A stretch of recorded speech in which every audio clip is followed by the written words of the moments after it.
Bonsoir à tous, c'est une joie de vous retrouver ce soir et c'est une joie de pouvoir vous présenter les différents ateliers que vous allez découvrir aujourd'hui et demain.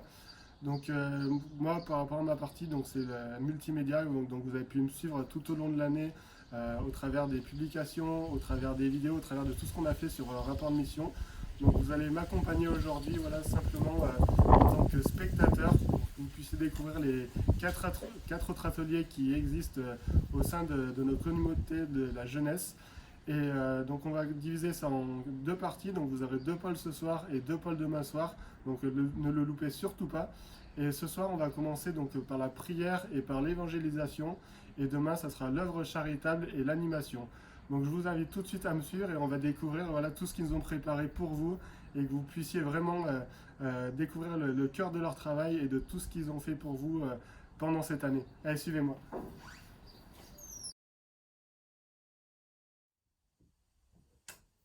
Vous allez bien? Oui, ça va et toi? Ça va, ça fait très plaisir de vous voir. Ouais, nous aussi. Vous travaillez sur quoi? C'est pas créé? Bah là, on était en train de méditer sur plusieurs choses là. Moi, je médite sur la prière. Kevin l'a un peu regardé les actions de grâce. Ah, super, franchement. Méditation. Vous avez trouvé ça marrant, mais vraiment gloire à Dieu, parce que, comme je vous ai dit, je voulais vous voir aujourd'hui. Ouais. Et en fait, c'était vraiment par rapport à la prière. Je vous D'accord. plein de questions et tout ça en ce moment, parce que, comme vous savez, je suis arrivé à l'église il n'y a pas très longtemps. Ouais. Et je suis un petit peu perdu sur pas mal de choses. D'accord. Et je voulais vraiment vous voir pour ça, parce que j'ai besoin d'être éclairé sur pas mal de sujets. Donc je vous ai fait une petite liste de questions là. Ah, super. Ce sera tout simple pour l'échange. Et j'espère que vous pourrez m'éclairer. Ouais, bah on essaiera, Max. Et du coup, la première question que j'avais notée, c'était pour vous, qu'est-ce que c'est la prière? À quoi ça sert concrètement? Bah, je peux répondre à ça, non? La prière, franchement, moi, si je peux te donner un exemple, tu vois, nous, en tant qu'humains, on peut se mettre sous l'eau en apnée pendant un moment, mais on peut pas le faire sur une longue période. Et moi, c'est vraiment comme ça que je vois la prière, c'est vraiment la respiration du chrétien, c'est ce qui nous permet de rester en contact avec Dieu, c'est ce qui nous permet de garder notre communion avec Dieu. Après, la prière, des fois, on l'a toujours vue sous la forme que on va vers Dieu pour demander quelque chose à Dieu. C'est vrai, Jésus a dit, demandez vous sera donné, c'est normal.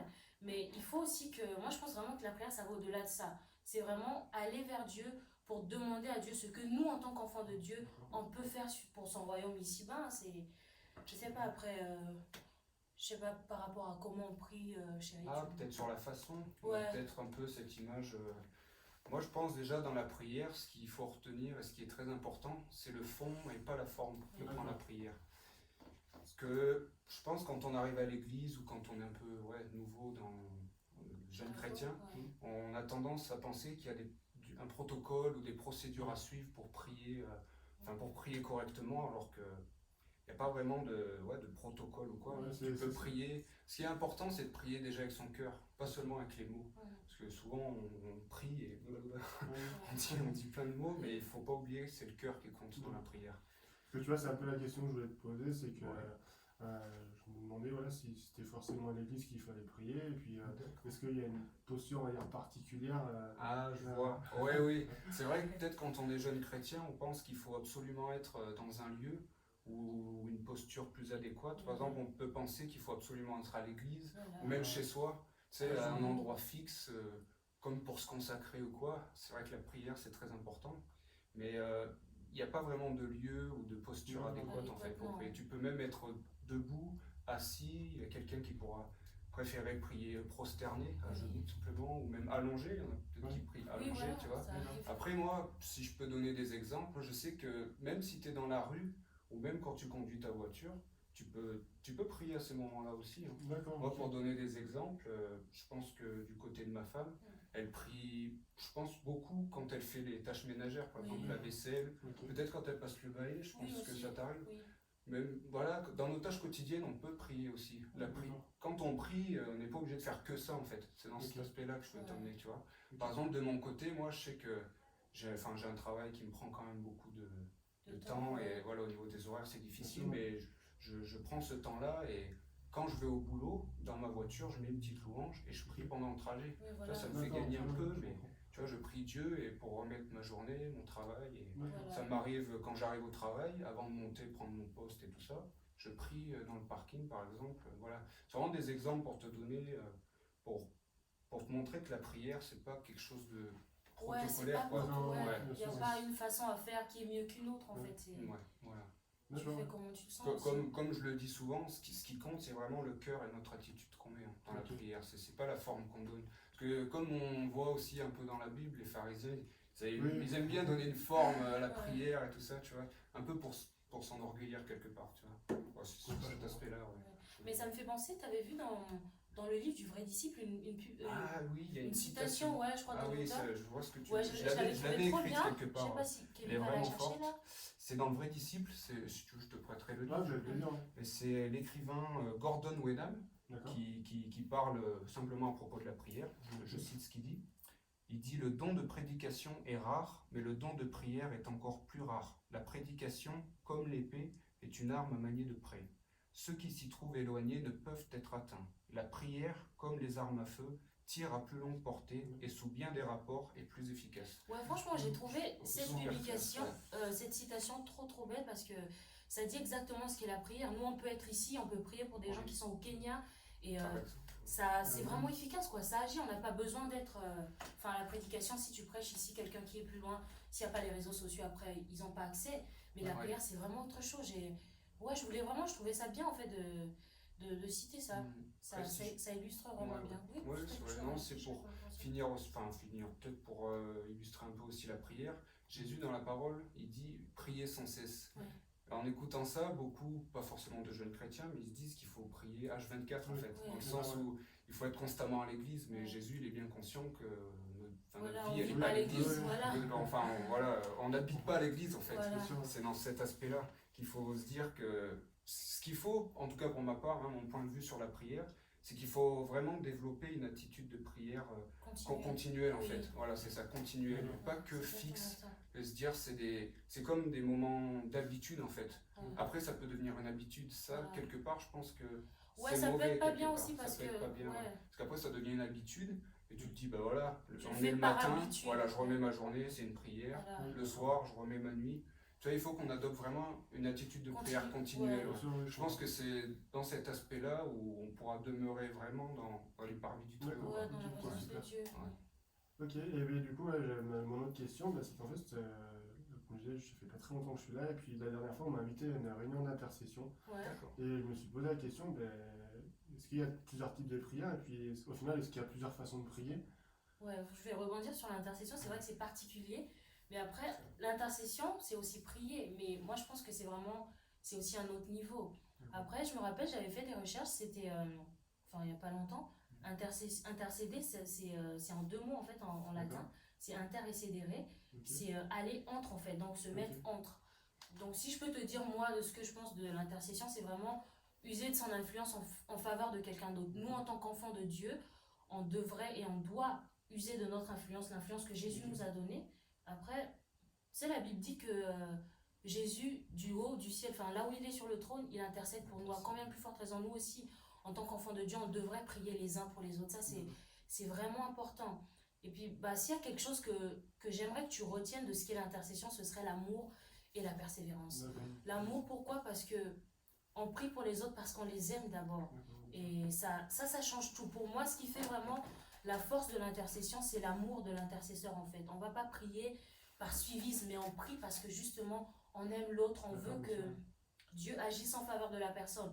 En fait, dans l'intercession, on s'oublie en fait, on porte les fardeaux des autres et on veut que Dieu fasse grâce aux autres. C'est vraiment s'oublier. Ça me fait penser au passage de Esther, tu liras dans la Bible, je ne sais pas si tu as déjà lu. Ouais, tu liras, franchement, c'est une belle histoire. La reine Esther, elle était vraiment dans une position où il fallait qu'elle intercède. Son peuple était menacé, elle était femme du roi. Elle n'a pas vu au fait qu'elle aurait pu mourir en allant voir le roi. Elle s'est dit, je vais y aller. Pour moi, c'est vraiment une belle illustration de l'intercession. Après, de ce qui concerne la persévérance, j'aimerais dire que des fois, on a tendance à croire que ça se fait du jour au lendemain. On croit que, je prie aujourd'hui. Moi, je me rappelle, plus jeune chrétienne, je me disais, je prie aujourd'hui, demain, j'ai la réponse. Et quand j'avais pas la réponse, j'étais un peu frustrée. Mais en réalité, c'est pas ça. C'est qu'il y a des prières, Dieu fait des miracles, c'est indéniable, on peut pas débattre dessus. Mais des fois, il faut prier, mais il faut persévérer. Oui, Tu bien, pries, c'est mais sûr. tu continues. C'est comme si tu frappais contre quelque chose jusqu'à ce que la porte s'ouvre. Et ça me fait penser encore à ce passage dans Luc 18. Oui. Et c'était, tu liras aussi un super passage, Luc 18, 1 à 8, c'est le juge inique et la veuve. Et moi, je pense que ce passage de la Bible, c'est une parabole de Jésus. C'est vraiment un bel exemple D'accord. qui nous montre que la foi est indissociable de la persévérance. C'est bien d'avoir la foi, c'est bien de prier, mais il faut persévérer, il faut faut pas lâcher prise. Donc pour moi, c'est vraiment ça l'intercession. Après, en ce qui concerne le type de prière, Kevin, vu que tu méditais sur l'action de grâce, tu Ah seras oui, peut-être récemment. plus... Ouais. Ouais. C'est vrai, ouais, j'ai Plus regardé sur- un peu l'action de grâce. C'est vrai que c'est un terme un peu général. Je vais lire ce que j'ai trouvé pour définir un Bien peu sûr, ouais. l'action de grâce. Ça vient de l'hébreu shelem D'accord. et ça veut dire plusieurs choses. Ça peut vouloir dire offrande de paix, Ok. récompense, sacrifice pour alliance ou amitié, Ok. un sacrifice volontaire de soi D'accord. ou simplement remerciement. On a beaucoup associé au fil du temps l'action de grâce au remerciement. Ouais. Mais au départ, il faut savoir que l'expression action de grâce, en fait, elle était accompagnée d'offrandes aussi. Ouais, tu nous Ok. feras. Comme on voit un peu dans l'Ancien Testament, même dans le Nouveau, mais beaucoup plus dans l'Ancien Testament, l'offrande était vraiment là avec l'action de grâce. D'accord. Ok. Quand dans les personnages dans l'Ancien Testament, ils offraient continuellement quelque chose à Dieu. Ouais. C'est souvent des animaux. Mais, Oui. Le sacrifice. c'est ça, c'est qu'aujourd'hui, on ne va pas offrir, par exemple, un Oui, animal. voilà, on a Mais fait ce ça, que je veux après, dire, je c'est sais que pas, ouais. il y a aussi l'offrande matérielle à donner. Oui, je Oui. comprends, d'accord. Mais l'expression action de grâce, vraiment, c'est global, mais c'est vraiment en soi, c'est vraiment le faire pour Dieu, en fait. Oui. C'est quand même différent de l'intercession, Voilà. c'est vraiment autre chose. Ouais. L'action de grâce, c'est vraiment pour Dieu qu'on le fait. Ouais. C'est vraiment montrer notre gratitude à Dieu Ouais, et c'est tout ça. surtout dans la reconnaissance là aussi. Oui, bah oui, bien Ouais. sûr, reconnaître qui est Dieu, Oui. ce qu'il fait pour nous aussi. C'est vraiment, je pense, que c'est vraiment centré pour Oui, Dieu, voilà. l'action de grâce, ouais. Ouais. Ok. Après, tu vois, il y a aussi, ouais, comme il a dit Kevin, hein, aujourd'hui on va pas offrir parce que Jésus est mort. Oui. On n'a plus besoin de faire ça, mais il y a ce côté aussi qu'il faut se dire, on n'a peut-être pas des choses matérielles à donner à Dieu. Tu te rappelles, Ah il y a oui. il y a ce passage là Il y a avec. le passage dans... Ah oui, mais par exemple, ça me fait penser à... Ouais. C'est ce que j'ai médité récemment. Ouais. Dans Luc 17, c'est juste avant, je crois, Ah ce que oui. tu as cité. Oui, Luc 17, je crois que c'est le passage où il y a les lépreux. Ah oui. C'est Jésus qui les guérit et il y a un seul lépreux oui, qui voilà. revient vers Jésus. Et vraiment, Jésus, il voit que le lépreux, enfin anciennement Ouais. du coup, il est L'attitude. plein de gratitude Ouais. et reconnaissant envers Jésus. Et Jésus, on voit dans le passage qu'il est, enfin, il se Qu'il dit, aime, il ouais, qu'il aime, apprécie cette il apprécie attitude, cette oui. attitude. Et il n'y avait pas de, voilà, avait rien de il avait rien de matériel, matériel, quoi, à c'était donner. quelqu'un Ouais. de pauvre, hein, j'imagine. Et Jésus, ce qu'il a apprécié, c'est vraiment le cœur de cette personne. quoi. Ouais. Du coup, Voilà. il faut bien se dire que tu peux être reconnaissant à l'intérieur de toi. Enfin, après, ça peut être des louanges. Oui. Moi, je sais que ça m'arrive quand je suis vraiment, je veux rendre grâce à Dieu, je suis dans la louange et ça aussi, ça compte pour Dieu. Il ne faut pas se Oui, dire je qu'il faut, parce que si on n'a pas, on n'a pas après. Si on peut donner, il Matériellement. faut donner à Dieu. Mais si on n'a pas, Dieu sait que, enfin, Dieu voit tout ça, l'attitude, le cœur, les louanges, tout ce qu'on peut offrir à Dieu en fait, d'immatériel. C'est vrai. Voilà. Oui, c'est des formes d'action de grâce. Oui, hein. aussi. L'adoration, les chants qu'on peut donner à Dieu. Oui. Ok, je Même comprends. notre attitude, hein. Oui, bien En sûr. soi, les réactions qu'on donne et les réactions qu'on montre aux gens, Ouais. quelque part, ça peut être aussi une forme d'action de grâce pour Dieu. Ok, je comprends. Bah, merci beaucoup de ce mec-là. Non, déjà, C'est on pas avait super dit, dur à c'est vraiment dire. comme Tant mieux. Mais par contre, il y a un truc qui m'a parlé sur ce que tu disais, si vous avez de la persévérance d'Esther. Ouais. Et en fait, moi, si tu veux, bah, j'ai commencé à prier, voilà, comme je disais, ça fait pas 30 ans que je n'ai à l'église. Mhm. Et il y a vraiment des sujets où vraiment je prie souvent et tout ça, mais je comprends pas, des fois, j'ai pas les réponses. Et Ah je ouais. me pose la question de. comment Ouais, ça se fait, mais quoi. ça nous arrive à tout ça. C'est sûr. Ouais, c'est lourd après. Mais moi, je sais que des fois, je prie, je me dis personnellement, Oui. je suis dans une attitude de foi, mais en réalité, il y a un doute qui est là. Il y a quelque chose Ah qui. ouais. On se dit parfois que, ah ouais, c'est trop grand ce que je demande à Dieu. Est-ce que on prie, mais il y a quand même ce doute. Donc, il faut faire attention à ça. Des fois, il y a un doute qui est là, mais on veut peut-être pas se l'avouer. Il est peut-être tout petit, mais il est là quand même. Et Jésus, il faut savoir qu'il dit dans sa parole, il y a un passage, il dit aux disciples que si vous dites quelque chose et que vous ne doutez pas que ce que vous avez dit va arriver, cela va se faire. Donc il faut vraiment faire attention à ça parce que le doute peut vraiment être un vrai obstacle D'accord. à la prière, hein. Vraiment, vraiment.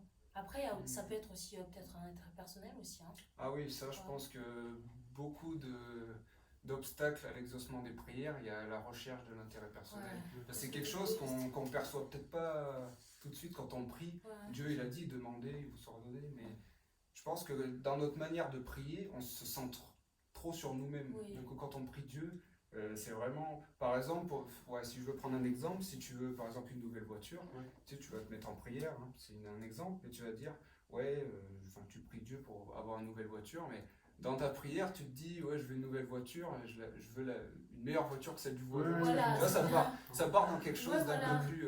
Et Ça des fois, on le peut fait être inconsciemment, hein, je pense, parfois. Oui. Je pense que ça peut être ça. Hein. Ouais. Tu pries et ça devient un peu trop Centré sur égoïste. toi, Et voilà, pour pouvoir un peu centré prouver sur aux toi, autres, pour alors pouvoir que- prouver que Dieu t'exauce. Ouais, il faut vraiment faire ça peut attention être à cet ça. aspect-là, On se en rend tout des cas. fois pas Ouais. compte, mais des fois ça peut être ça. Après, Jésus, il y a aussi autre chose que Jésus dit, c'est que, enfin la parole de Dieu dit, c'est que quand tu as un problème avec ton frère, règle-le avant d'aller faire ton offrande. C'est vrai. Et des fois on vient alors que on va vers Dieu, Seigneur, donne-moi, Seigneur, aide-moi, bénis-moi, mais derrière il y a de la rancune, on veut pas pardonner, faut faire gaffe à ça. On se dit des fois que c'est rien, mais au contraire, spirituellement, ça a du poids ces choses-là, ça a vraiment du poids et ça peut vraiment faire entrave d'une manière incroyable à nos prières. On se dit non, mais c'est rien, c'est peut-être l'autre. Enfin, après, on voit jamais que c'est nous, on voit toujours que c'est l'autre, mais il faut vraiment faire gaffe à ça parce que c'est particulier, c'est particulier. Sinon, ça peut être aussi que Dieu nous a déjà parlé, hein, tu sais, après. Ouais, souvent, dans nos prières, on persévère, mais vu qu'on est que dans la demande, on oublie d'écouter Dieu aussi. Oui, aussi. Parce que ça se trouve, Dieu nous a répondu à une prière à un moment donné, mais vu qu'on était constamment dans la demande et dans la persévérance, c'est bien, mais on oublie d'écouter Dieu. Voilà, Ça et se trouve, puis, Dieu t'a déjà donné la c'est réponse, ça. peut-être par le biais de quelqu'un, ou il t'a donné un signe quelque part. Tu Et vois, puis après, la c'est à réponse nous n'était d'être, peut-être pas celle que tu attendais. Tu te dis, Voilà, du coup, je ferme c'est mes vrai. oreilles à ce que Dieu me dit, et puis c'est vrai j'attends que que Dieu me réponde comme je veux, mais c'est pas du tout ça. c'est Parce vrai que que ce que tu dis, c'est Ouais, que des ouais. fois on attend la réponse de Dieu, Ouais. mais on veut que Dieu réponde Comme on veut. ce qu'on veut nous, quoi. Oui, On oui, veut voir alors que que- Dieu il a une meilleure réponse et Bah parfois oui. on comprend pas. C'est ça. On se dit ouais mais c'est pas ça que je voulais, alors que lui il sait que Ouais, ce ouais. que lui il dit et ce que lui il donne c'est meilleur que ce que toi tu peux demander. C'est sûr, c'est Voilà, sûr. je pense que c'est un peu Ouais. quelques points en tout cas sur les obstacles qu'il peut y avoir. Il y en a d'autres, hein, Oui. c'est Bah vraiment oui, vaste. c'est pas exhaustif, hein. Moi je comprends, mais bon, déjà merci parce que ça m'éclaire.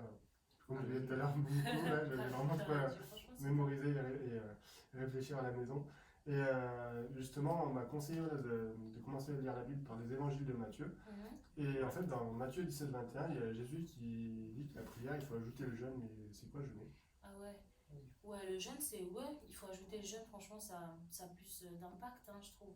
Jeûner, c'est, pour te dire simplement, hein, c'est se priver d'aliments. C'est se priver d'aliments. Après, quand on fait, en général, les jeûnes, on se prive peut-être pas toujours d'eau, hein, on garde quand même de l'eau, mais on se prive d'aliments. Et puis, c'est surtout prendre un temps à part pour Dieu, quoi, se mettre à part, prier, louer, chercher Dieu, être vraiment face à face avec Dieu, écouter Dieu, parler à Dieu.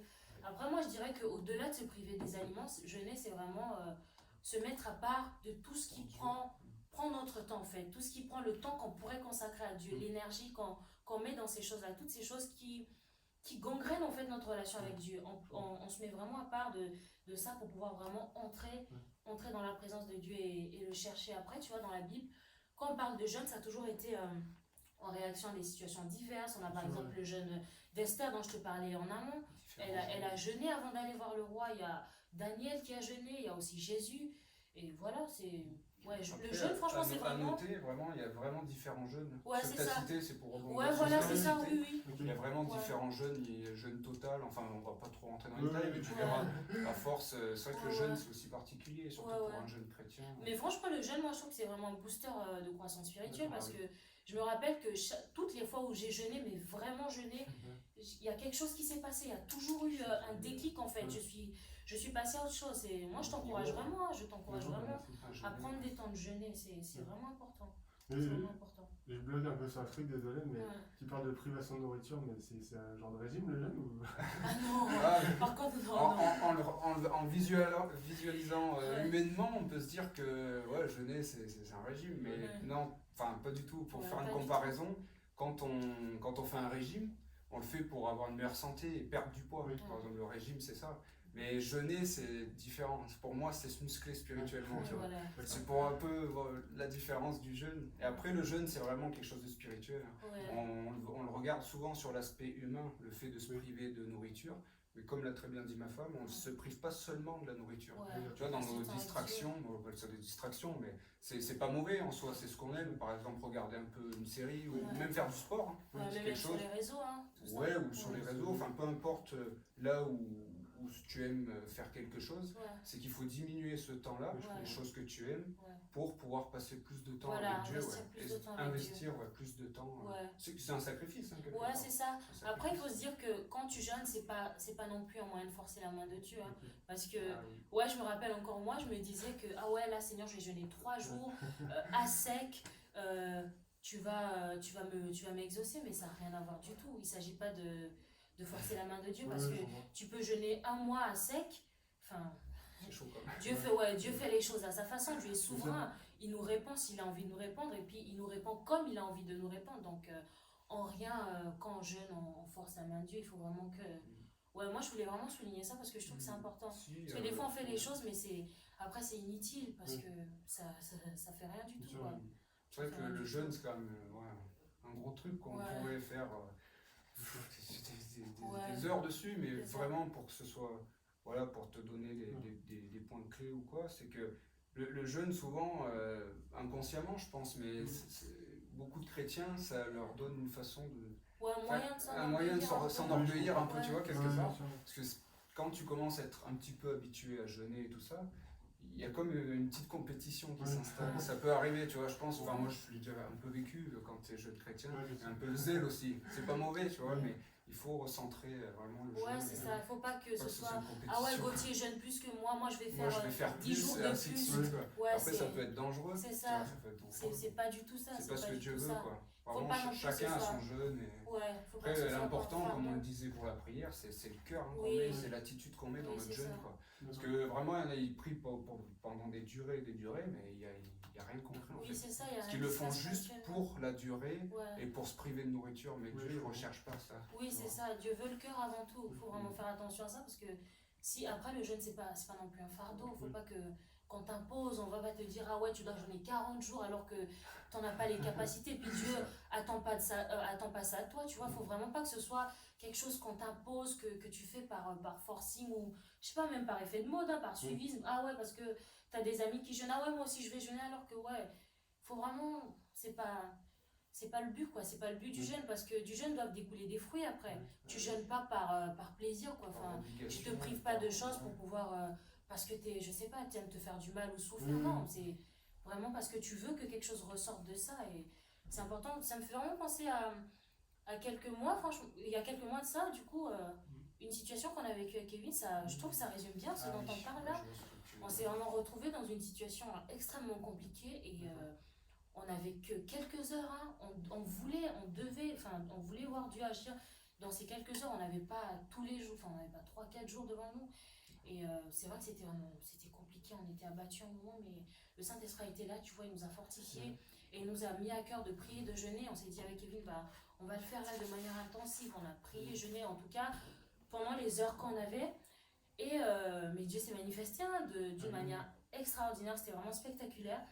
Et même les personnes qui étaient autour étaient waouh, elles étaient choquées. Elles ont dit ça s'est jamais fait ici, on n'a jamais vu ça, on ne comprend pas ce qui se passe. Et tout ça pour te dire que, tu vois, là, on n'avait pas 3 jours pour jeûner, on n'avait pas 4 jours, 1 semaine pour jeûner.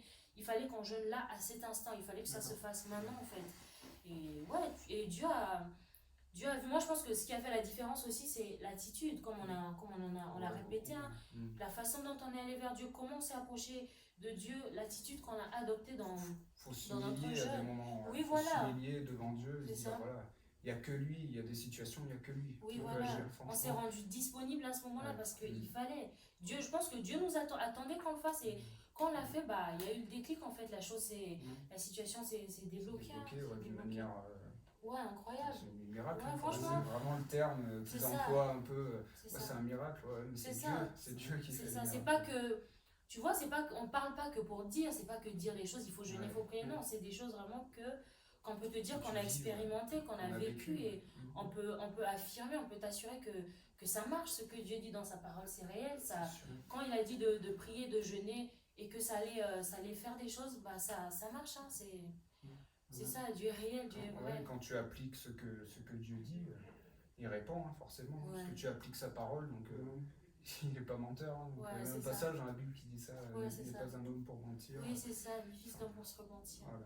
Donc franchement, ouais, Ouais. voilà, c'est un peu... voilà, si on Ouais, a moi, je pense que ça aurait pu répondu, t'aider. à tes questions. Oui, tout bah ça. vraiment, du coup, c'est réfléchir en même temps, mais Ouais. là, ça m'encourage. Il y a beaucoup de choses. Après c'est histoire de t'évoquer quelques Ouais. trucs, parce qu'on Ouais. méditait un peu là-dessus, donc ça Non, permet mais de répondre. je vous remercie parce que C'est pas un absolu, hein, c'est... je vous remercie parce que c'est vrai que c'était assez simple et voilà, t'es suffisamment entré en profondeur pour me répondre, mais j'ai pas entré dans des trucs trop compliqués. Donc merci beaucoup. Avec plaisir, Gauthier. Ouais, avec plaisir. Du coup, bah, moi je vais devoir y aller, je suis vraiment désolé. Ouais. Ah ouais. Du coup, D'accord. merci Attends. beaucoup d'avoir répondu à toutes mes questions et puis on se voit très vite de toute façon. Ouais, mais on peut prier si t'as Ah, 5 bah, minutes. grand plaisir, avec grand plaisir. Je sais pas combien de temps tu as. Non, j'ai encore 5 minutes. Ah ouais, Ouais. super. Ah bah ça va. On peut prier. Ouais, bah, Je prie pour... Ok, Oui, bah, tu peux. super. remettre un peu. Ouais. Seigneur Jésus, nous te prions vraiment pour ta présence, Seigneur, parce que nous savons que c'est toi qui permets toutes choses.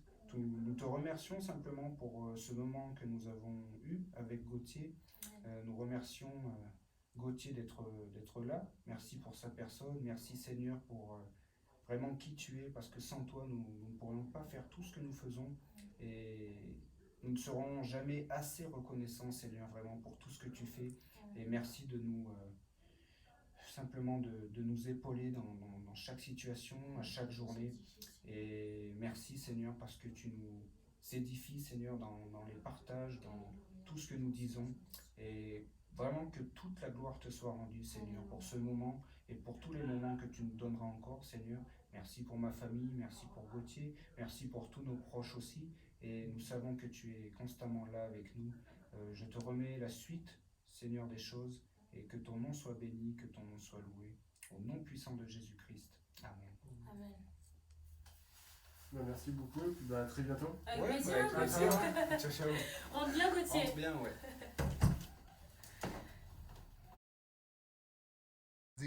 Là, je sors toujours juste une réunion avec Ruth et Kevin là, et puis j'ai vu que vous étiez en train de travailler sur quelque chose et puis vos dessins ils sont super, mais vous êtes en train de faire quoi du coup? En fait, on prépare un projet d'évangélisation. Ok, ah super. Bonjour à tous, aujourd'hui on va vous présenter les 7 clés d'une évangélisation réussie. D'ailleurs, ça me fait penser à ce premier point clé. Ah oui, tout à fait, avec la reine Esther. Du coup, le premier point c'est oser. Et pour ça, je vais vous lire juste Esther 5, 1 et 2. Le 3e jour, Esther mit ses vêtements royaux et se présenta dans la cour intérieure de la maison du roi, devant la maison du roi. Le roi était assis sur son trône royal dans la maison royale en face de l'entrée de la maison. Lorsque le roi vit la reine Esther debout dans la cour, elle trouva grâce à ses yeux, et le roi tendit à Esther le sceptre d'or qu'il tenait à la main. Donc là, on voit bien que Esther, en fait, c'était une jeune femme d'origine juive qui a accédé à la royauté sans pour autant faire connaître son origine au roi. Elle était très aimée du roi, mais elle n'avait pas été appelée devant lui depuis plusieurs jours. Et dans ce cadre-là, entrer devant le roi sans être appelée était au péril de sa vie. Et en fait, on voit bien que pour sauver son peuple qui était sous le danger d'une extermination totale, elle a osé et elle s'est présentée devant le roi. Et donc le roi a vu ça favorablement et a éliminé l'extermination qui était sur son peuple. Et donc ça rejoint tout à fait l'évangélisation, parce que quand on va évangéliser, il faut qu'on ose, il faut qu'on y aille et qu'on n'ait pas de crainte, parce qu'à ce moment crucial, en fait, il y a toujours beaucoup d'excuses. On peut se dire qu'on n'est pas assez prêt, qu'on n'est pas assez nombreux, qu'on ne connaît pas assez la Bible ou que les gens ne nous inspirent pas assez. Mais il faut vraiment qu'on ose et qu'on aille au-delà en fait de ces barrières-là, parce que l'important c'est vraiment d'oser. Et avec les 7 points clés qu'on va vous présenter, normalement, tout devrait bien se passer. Donc le deuxième point clé, on va rester avec Esther et le verset 16 du chapitre 4 qui dit « Va, rassemble tous les Juifs qui se trouvent à Suse et jeûnez pour moi, sans manger ni boire, pendant 3 jours, ni la nuit ni le jour. Moi aussi je jeûnerai avec mes servantes, puis j'entrerai chez le roi malgré la loi, et si je dois périr, je périrai. » Et donc ça nous amène au point numéro 2, se préparer. Parce qu'on voit bien que quand Esther s'est présentée devant le roi, elle ne s'est pas levée un beau matin et être allée devant le roi sans aucune préparation. La Bible nous dit bien qu'elle a mis ses vêtements royaux et qu'elle a jeûné pendant 3 jours. Et donc ça se rapproche encore une fois de l'évangélisation parce qu'on doit y aller en étant préparé. On doit bien sûr être préparé physiquement, on doit aussi apporter des bibles, des pliants, on peut aussi apporter des produits de première nécessité. Mais il faut aussi qu'on soit plus que prêt spirituellement parce que on doit passer du temps avec Dieu, on doit prier.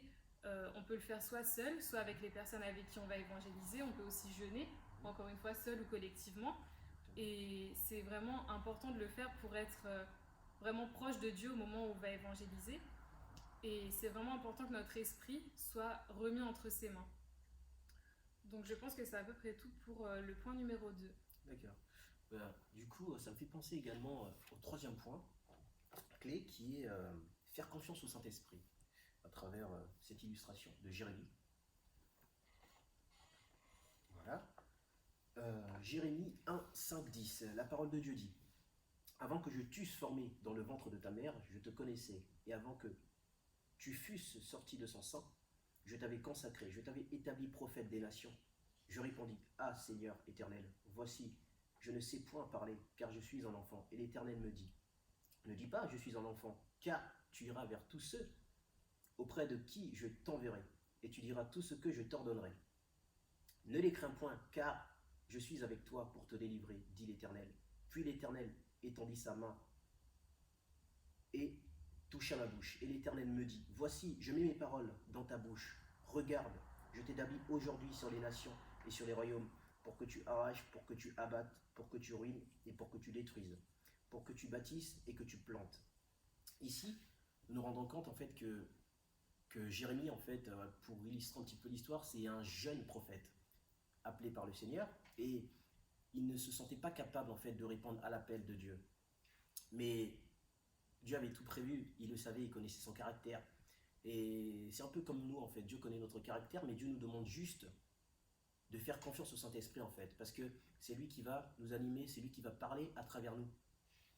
C'est pourquoi en fait, il est important en fait de ne pas se dire il faut que je connaisse toute l'écriture, il faut que je connaisse toute la Bible par cœur pour sortir évangéliser. Parce que si on commence à opérer de cette façon, ben nous n'évangéliserons jamais en fait.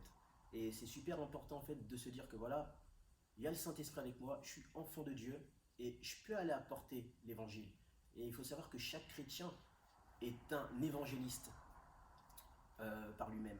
Donc vraiment, ne nous inquiétons pas et apportons la parole à travers le Saint-Esprit, parce que la Bible dit que c'est le Saint-Esprit qui nous conduit dans la vérité, et il prend ce qu'il y a dans le Père pour nous le révéler. Et la parole de Dieu dit également que nous voyons, nous avons cette grâce de voir le Saint-Esprit dans le monde, mais le monde ne peut pas le voir. Donc soyons sans crainte, allons évangéliser, faisons confiance au Saint-Esprit et apportons la parole du Seigneur. Et une des deuxièmes choses aussi, c'est vraiment s'adapter au public confronté. Quand on évangélise, pourquoi il faut s'adapter? Parce que le Saint-Esprit, en fait, travaille tantôt d'une manière et tantôt d'une autre. Il ne va pas travailler de la même façon avec un jeune qu'avec une personne un peu plus, d'un âge un peu plus avancé. C'est pour ça, en fait, qu'il est essentiel de vraiment nous laisser guider par le Saint-Esprit, parce qu'en fait, c'est lui qui sonde les cœurs et les reins. Et en fait, il va nous insuffler les paroles nécessaires à un moment donné, à ce moment précis, en fait, lorsque nous parlerons de la parole. Et la deuxième chose aussi, c'est que très souvent, on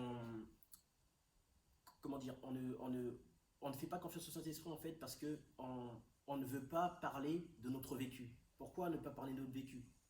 Alors que on sait que l'expérience que nous avons vécue, en fait, est vraie. Donc si notre expérience est vraie, si notre expérience est basée, si notre témoignage est basé sur notre expérience, ben, on se doit de le partager parce que c'est la vérité. Et le Saint-Esprit travaille avec ceux qui disent la vérité. D'où l'importance de lui faire confiance, mais dire la vérité aussi lorsque nous évangélisons. Et c'est pour ça, en fait, nous sommes faibles, mais c'est le Saint-Esprit qui nous rend forts.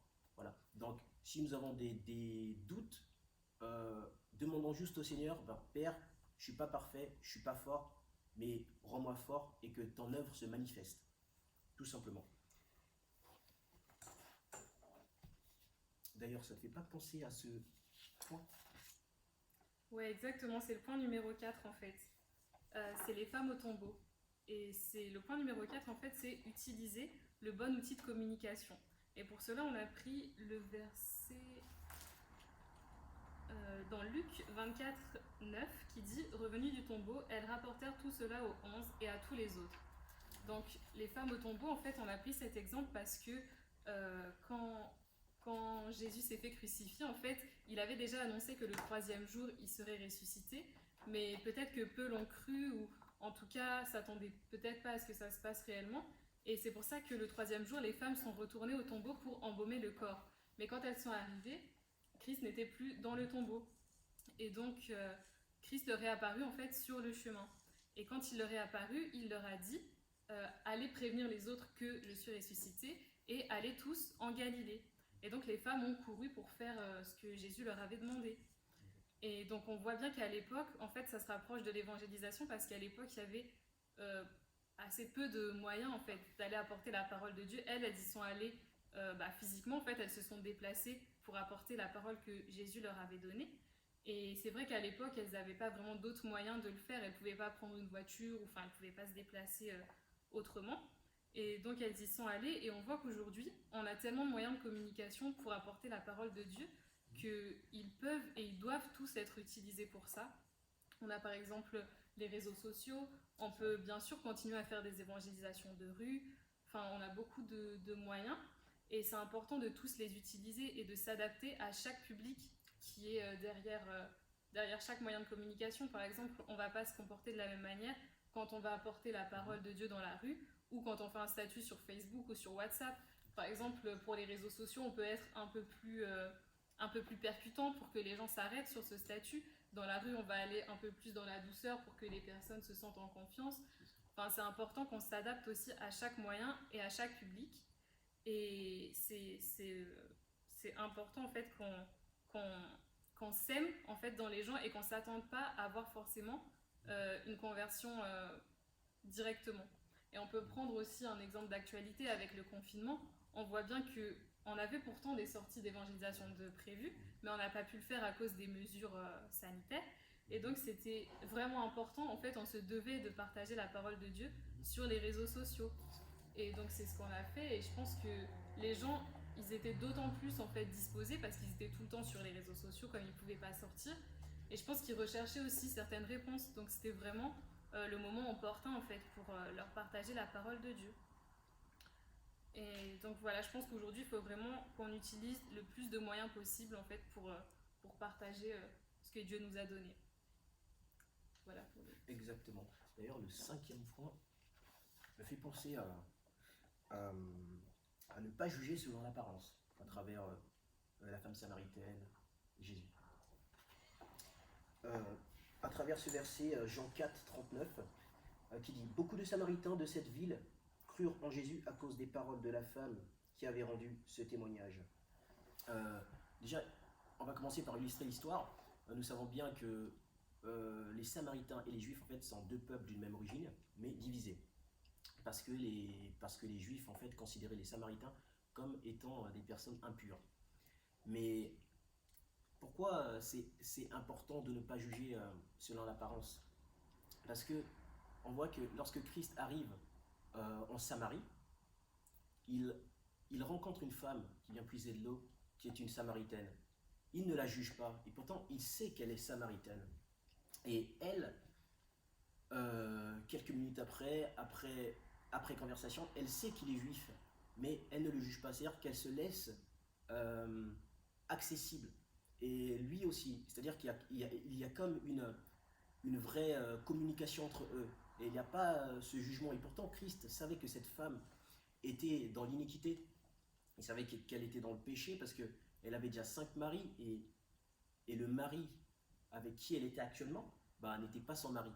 Et très souvent, nous, lorsque nous évangélisons, en fait, il ne faut pas juger en fonction de l'apparence. Par exemple, lorsque nous croisons des couples, lorsque nous croisons des personnes malades même, parfois on va se dire oui, c'est parce qu'il a péché, oui, c'est parce qu'il a fait ceci. Oui, regarde ceux-là, ils sont ils sont dans l'iniquité, donc pourquoi apporter la parole? Mais en fait, on ne se rend pas compte de l'impact de se restreindre en fait à apporter la parole, parce que si on la libère totalement, euh, peut-être qu'une multitude à travers nous croiront au Christ. Pourquoi je dis cela? Parce que dans le passage de la Samaritaine et Jésus, nous voyons bien que ça mange crescendo petit à petit. Au début, elle le reconnaît en tant que prophète. Euh, Elle lâche la cruche, elle, elle va annoncer la parole à sa communauté, à son entourage. Parce qu'en fait, elle se dit, mais waouh, j'avais jamais vu ça, je suis vraiment stupéfait de ce qu'il m'a dit, cet homme. Et à travers ce témoignage, en fait, parce que la Bible est claire, beaucoup crurent en Jésus à cause de la parole de la femme. Et, et c'est vraiment puissant, en fait, de ne pas se restreindre, en fait, à annoncer l'évangile à cause et de ne pas juger à l'apparence. Et nous voyons bien que plus tard, dans le passage, cette même femme, en fait, qui partage son témoignage à la communauté, en fait, cette même communauté sort et vont à la rencontre de Jésus-Christ. Et c'est à ce moment-là, en fait, qui se passe vraiment tout le miracle et toute l'importance, en fait, de ne pas juger selon l'apparence. Parce que toute la communauté, en fait, décide de croire en Jésus. Non plus parce que la femme avait apporté son témoignage, mais parce que ils avaient vu Jésus agir dans leur vie. Et c'est si puissant, en fait. Et c'est pour ça qu'en fait, il est important de ne pas juger en fonction de l'apparence. Parce qu'on ne se rend pas compte de la gloire. Et le but de Christ, c'est vraiment de sauver tout un peuple, toute une multitude. Et la preuve, Jean 10, 16 dit, c'est Jésus qui parle et qui dit, j'ai encore beaucoup de brebis qui ne sont pas dans l'enclos, mais je vais aller les chercher et je les ramènerai pour qu'on forme un troupeau et pour qu'il n'y ait qu'un berger. Et elles m'écouteront. Et c'est puissant, en fait. Donc cessons, lorsque nous évangélisons, de juger en fonction de l'apparence, parce que des fois, c'est les personnes les plus fermées, en fait, qui, en réalité, ont un cœur beaucoup plus ouvert, en fait. Donc soyons sans crainte et laissons vraiment le Saint-Esprit agir, laissons le Seigneur agir et vraiment croyons vraiment à notre témoignage, car il est puissant et il est vrai. Et je vais finir avec ce verset, justement, qui dit « Beaucoup de Samaritains de cette ville crurent en Jésus à cause de la parole de la femme qui rendait ce témoignage. Il m'a dit tout ce que j'ai fait. Ainsi donc, quand ils vinrent le trouver, les Samaritains le prièrent de rester avec eux. Il resta là 2 jours. Un bien grand nombre crurent à cause des paroles de Jésus. Et il disait à la femme, ce n'est plus seulement à cause de ce que tu as dit que nous croyons, car nous l'avons entendu nous-mêmes et nous savons qu'il est vraiment le Messie, le Sauveur du monde. » Et c'est puissant parce qu'on voit qu'au début, la Samaritaine, elle voit Christ comme prophète et ensuite, il y a la révélation qu'il est le Sauveur, qu'il est le Messie. Donc vraiment, ne jugeons pas selon l'apparence et passons au second point. Oui, ça me fait vraiment penser en fait au personnage de Paul. Et du coup, ça m'amène au point numéro 6 qui est s'appuyer sur la puissance de son propre témoignage. Du coup, on a choisi comme verset Galates 1,23 qui dit « Celui qui autrefois nous persécutait annonce maintenant la foi qu'il s'efforçait alors de détruire. » Donc pour l'histoire, en fait, Paul, à la base, c'était Saul de Tarse qui était pharisien de naissance. Et donc il pensait vraiment qu'il combattait le bon combat de la foi en allant tuer tous les chrétiens. Mais un jour, lorsqu'il était sur la route de Damas, justement pour aller persécuter des chrétiens, Dieu s'est révélé à lui puissamment et lui a montré que le combat qu'il menait, c'était pas le bon combat de la foi et que le vrai bon combat, c'était pas de tuer, mais de donner sa vie en fait pour les autres. Et à partir de ce moment-là, il est devenu Paul et il a eu vraiment un puissant témoignage de qui était Christ. Et c'est vraiment important parce que du coup, les personnes qui le connaissaient en tant que Saul de Tarse et Paul ont vu la différence et ont pu vraiment voir en fait un témoignage sans même avoir de parole. Et donc ça nous rapproche parce que Paul est devenu un des plus grands évangélistes en fait du Nouveau Testament et il allait notamment dans beaucoup de territoires non juifs. Et donc ça nous ramène vraiment à l'évangélisation actuellement. Parce que, en fait, souvent, on a tendance à se restreindre. Soit on veut montrer au monde un personnage irréel, en fait, du chrétien parfait qui n'a jamais de combat, qui n'a jamais de lutte. Ou alors, on se dit à l'inverse, parfois, on se sous-estime on se dit non, moi j'ai pas de témoignage, je suis chrétien mais j'ai pas de témoignage parce que on n'a pas été sauvé à la limite de la mort ou on n'a pas vu des révélations extrêmes. Et pourtant, en fait, rien que le fait d'être baptisé, en fait, on a échappé à la mort. Donc c'est déjà un puissant témoignage de qui est Christ, en fait. Et c'est déjà même le plus grand témoignage. Donc chaque chrétien qui est vraiment baptisé et né de nouveau a en fait un puissant témoignage, un miracle à raconter au monde.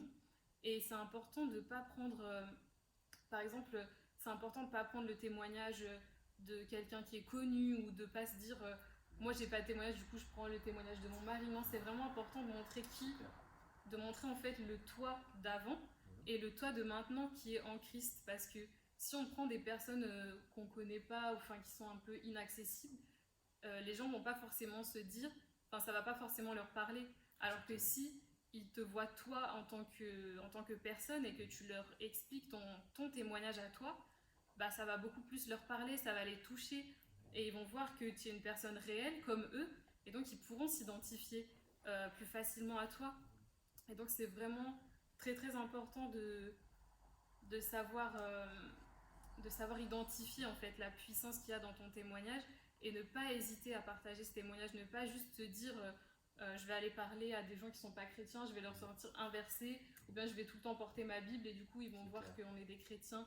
Non, l'important c'est vraiment de dire ce que Christ a fait pour nous, ce que Christ a fait, oui, mais ce que Christ a fait aussi dans ta vie, pour que les gens puissent croire que Christ va le faire aussi dans leur vie. Et du coup, c'est vraiment important de ne pas sous-estimer son témoignage et de l'utiliser à bon escient. Et je pense que si on fait ça, les gens vont vraiment être touchés par notre témoignage. C'est clair. D'ailleurs, ça me fait penser au 7e point. Je pense que ça peut être utile. Exactement, qui est le dernier. C'est baser la motivation sur la vision. Et pour cela, on va prendre 2 personnages qui sont dans l'ombre, mais en réalité se comportent comme des véritables évangélistes. Le premier, en fait, c'est l'aveugle. Voilà. On connaît tous ce passage de l'aveugle lorsque Jésus dit « Va te laver au bassin de Siloé ». Et Siloé, ça veut dire « envoyé ». Dans Jean 9, 34, je vais vous le lire. L'homme leur répondit « Voilà bien ce qui est étonnant. Vous ne savez pas d'où il est et pourtant il m'a ouvert les yeux.